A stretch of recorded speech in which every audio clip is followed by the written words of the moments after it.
নমস্কাৰ, মই অপূৰ্ববল্লভ গোস্বামী। খবৰত আজি ঐতিহাসিক ধনশিৰি নদীৰ ভয়াৱহ প্ৰদূষণৰ সম্পৰ্কত কিছু কথা ক'ব লৈছোঁ।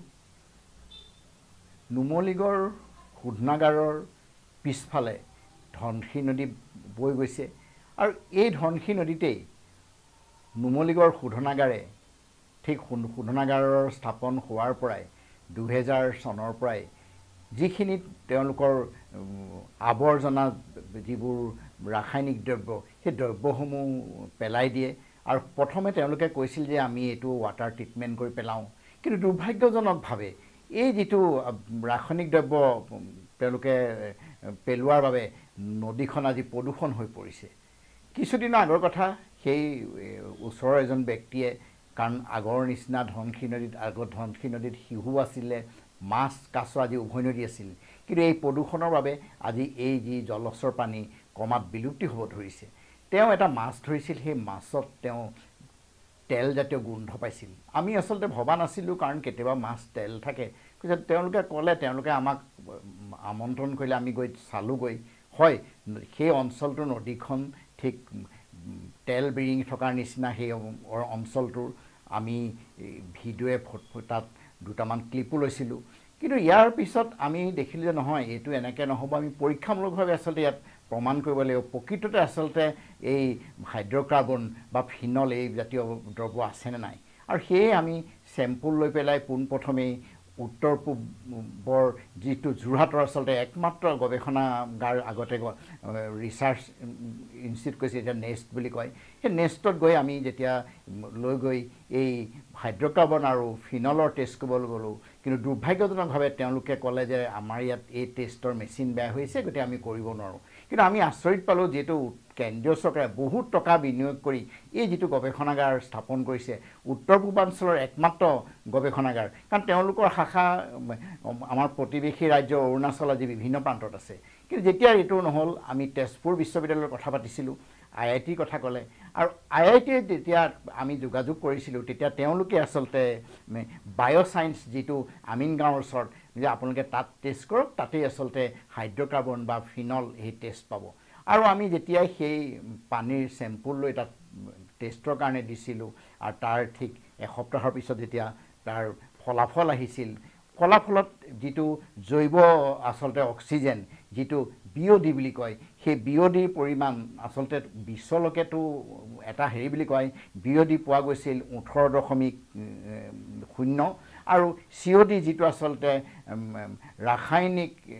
অক্সিজেন যিটো ডিমাণ্ড, COD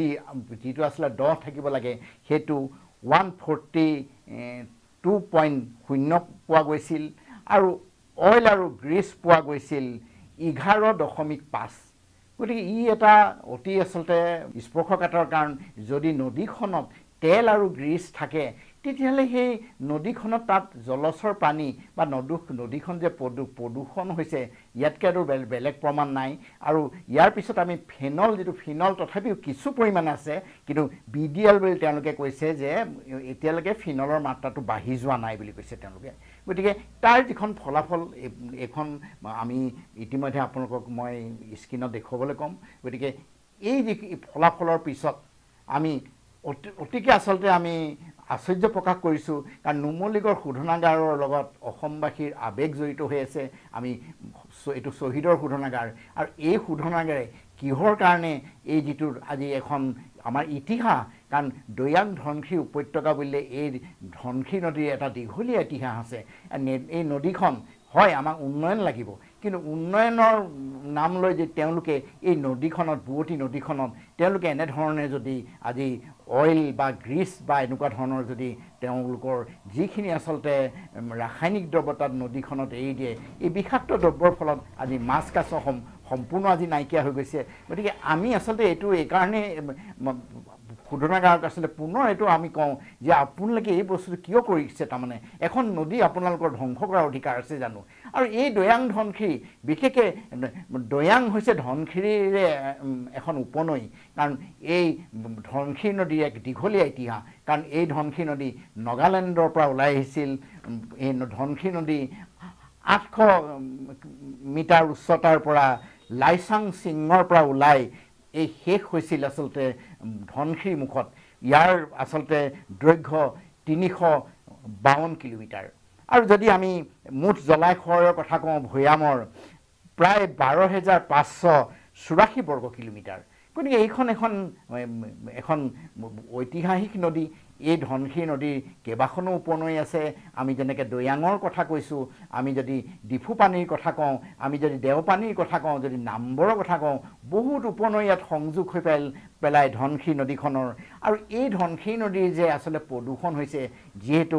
অসম চৰকাৰৰ প্ৰদূষণ নিয়ন্ত্ৰণ পৰিষদ আৰু কেন্দ্ৰীয় প্ৰদূষণ নিয়ন্ত্ৰণ পৰিষদেও নুমলীগড় শোধনাগাৰক এই যে নদীখন নুমলীগড় অঞ্চলত প্ৰদূষণ হৈছে সেই তেওঁলোকে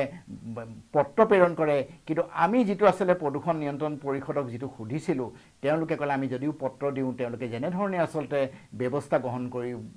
লাগে শোধনাগাৰ কৰ্তৃপক্ষই সেয়া তেওঁলোকে কৰা দেখা নাযায় কাৰণ তেওঁলোকে এনেকুৱা ধৰণৰ তেওঁৰ নিজস্ব খিয়ালখুচি মতে কাৰণ তেওঁলোকৰ হ'লেও নদীখন প্ৰদূষণেই হওক বা নদীখন ধ্বংস হওক তেওঁলোকৰ কোনো মতলব নাই কিন্তু এনেকুৱা ধৰণৰ আচলতে ময়মতালি হ'ব নালাগে কাৰণ আজি এখন এই নদী কাৰণ বিশ্বৰ যদি বিভিন্ন সভ্যতাৰ কথা কওঁ নৈৰ পাৰতে আচলতে সভ্যতা গঢ়ি উঠিছে এই ধনশিৰি নৈৰ এক সভ্যতা আছে এক ইতিহাস গতিকে এই ধনশিৰি নদীৰ ওপৰত আমি আচলতে পৰ্যালোচনা কৰিবৰ বাবে এতিয়াও আমাৰ মনত পৰে 2014 চনৰ 9 মাৰ্চৰ কথা আমি আৰু মোৰ লগত সেই সময়ত কাৰ্বি আংলঙৰ বনবক্ষীয়া অভিজিত ৰাভাই এখন নৌকাৰে আমি গোলাঘাট দলঙৰ পৰা আমাৰ নুমলীগড়ৰ যিখন ধনশিৰি দলং এই ধনশিৰি নৈৰ ওপৰত আমি নৌকা বিহাৰ কৰি আমি এক অধ্যয়ন চলাইছিলোঁ আৰু সেই অধ্যয়নতো আমি নদীখন যে প্ৰদূষিত হৈ আছে আমি অনুমান কৰিব পাৰিছিলোঁ বিশেষকৈ তাৰমানে আমি ধনশিৰি নুমলীগড় শোধনাগাৰৰ পিছৰ ফালে যি সপ্ত শ্বহীদৰ পংকা গাঁৱৰ ফালে যেতিয়া আমি পাৰ হৈ গৈছিলোঁ তাত আমি সেই তেতিয়াও আমি তেলৰ আভাস দেখিছিলোঁ কাৰণ আজিৰ প্ৰায়তো 11 বছৰ আগৰ কথা গতিকে কাৰণ এইটো নহয় যে এদিনত আচলতে এইটো প্ৰদূষণ হ'ব নোৱাৰে কিন্তু এনেকৈ ধৰণৰ যদি প্ৰদূষিত বা ৰাসায়নিক দ্ৰব্য পৰি থাকে গতিকে নদীখন নিশ্চয় আচলতে এই প্ৰদূষণৰ কবলত পৰিছে যাৰ কাৰণে আচলতে চৰকাৰেও এই প্ৰদূষিত যিখন অসমৰ মানে 44খন যি প্ৰদূষিত নদী তাত ধনশিৰিও সোমাই আছে গতিকে এই ধনশিৰি নদী আজি প্ৰদূষণ কেনেকৈ মুক্ত কৰিব পাৰি তাৰ কাৰণে যিহেতু নুমলীগড় শোধনাগাৰৰ তেওঁলোকৰ CSR বিভাগ আছে তেওঁলোকে আচলতে চৰ্চা কৰিব পাৰে যে ধনশিৰি নদীখন আমি কেনেকৈ আচলতে মুক্তকৈ বা প্ৰদূষণ মুক্ত কৰি আমি ৰাখিব পাৰোঁ কিন্তু আজিৰ তাৰিখত সেয়া দেখা আমি পৰিলক্ষিত হোৱা নাই কাৰণ এই যিটো আমি আচলতে নৌকা বিহাৰ যাত্ৰা কৰিছিলোঁ ইয়াৰ পিছতে সেই সময়ৰ গোলাঘাট জিলাৰ উপায়ুক্ত আছিল জুলি সোণোৱাল বাইদেউ সেই জুলি সোণোৱাল বাইদেউক আমি এখন স্মাৰক পত্ৰ দিছিলোঁ আৰু আমি ধনশিৰি নদীৰ শেহতীয়া পৰিস্থিতিৰ কথা তেখেতক অৱগত কৰিছিলোঁ তেখেতে কিন্তু এই যিটো আমাৰ বিষয়টো গুৰুত্ব সহকাৰে লৈছিল আৰু ইয়াৰ পিছতেই 2016 চনৰ এইটো 19 ছেপ্টেম্বৰৰ কথা ডেনমাৰ্কৰ ডেনিছ হাইড্ৰলিক ইনষ্টিটিউট নামৰ এটা সন্থাই আহি তেওঁলোকে ধনশিৰি নদীৰ ওপৰত তেওঁলোকে ক্ষেত্ৰীয় ভিত্তিক এটা অধ্যয়ন চলাইছিলে আৰু সেই অধ্যয়নৰ প্ৰতিলিপি আমাৰ ওচৰত আছে গতিকে এই যিটো বাহিৰা সংস্থাটোৱে আজি ধনশিৰি নদীৰ ওপৰত যে প্ৰদূষণ হৈছিলে তেওঁলোকেও আচলতে অনুভৱ কৰিছিলে এই কথাষাৰ কাৰণ তেওঁলোকৰ গোটেই যিটো ৰিপৰ্ট তাত আপোনালোকে তাত পাব আৰু ইয়াৰ বাহিৰেও আমি এই ধনশিৰি নদীত কাৰণ আমি সৰু কালতো কথা এইটো ধনশিৰি নদীত আজি নুমলীগড় শোধনাগাৰ 2000 চনত আচলতে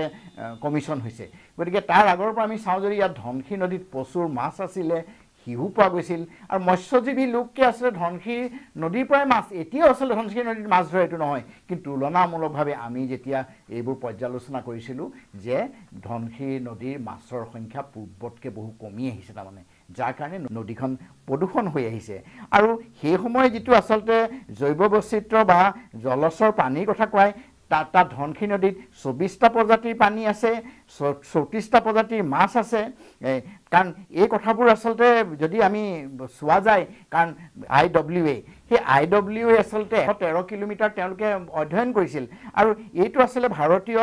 আভ্যন্তৰীণ জলপথ প্ৰাধিকৰণে ধনশিৰি নদীক ৰাষ্ট্ৰীয় জলপথ হিচাপে ঘোষণাও কৰিছে গতিকে এই নদীখনৰ অত্যন্ত গুৰুত্ব আছে কাৰণ নুমলীগড় শোধনাগাৰৰ যিখিনি আচলতে ব্ৰহ্মপুত্ৰে আছিল এই ধনশিৰি নদীৰ আচলতে তেওঁলোকে যেতিয়াতে তেওঁলোকে নমাইছিল গতিকে এই নদীখন যে আমি ভালকৈ ৰাখিব লাগে তেওঁলোকৰ এটা দায়িত্ব আছে কিন্তু আমি দেখা পাইছোঁ এইটো তেওঁলোকে দায়িত্ব পালন কৰা নাই গতিকে এই যিটো কথা আৰু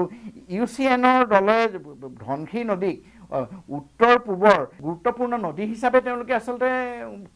ঘোষণা কৰিছে গতিকে এই ধনশিৰি নদীত আচলতে যি ধৰণৰ আজি প্ৰদূষণৰ কবলত পৰিছে মই ভাবোঁ এই ক্ষেত্ৰত অসম চৰকাৰে বিশেষকৈ